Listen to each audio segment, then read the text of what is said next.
Baka po isang condominium unit sa ikawalong palapag ng Gusali na sinasabing pagmamayari ng isang Louie Malik na pagmamayari nga nung unit, ngunit wala nga siya doon nung mga panahon ngayon.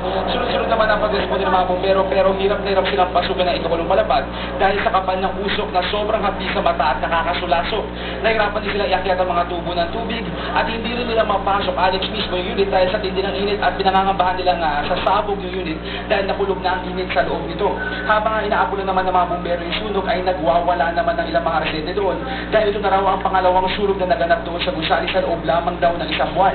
Bukod pa raw dito ang kawalan ng fire alarm sa Gusali, mga hindi gumagana ng fire extinguisher pati na rin ang mga sprinklers daw ay hindi gumagana dahil wala raw na supply ng tubig ang buong Gusali.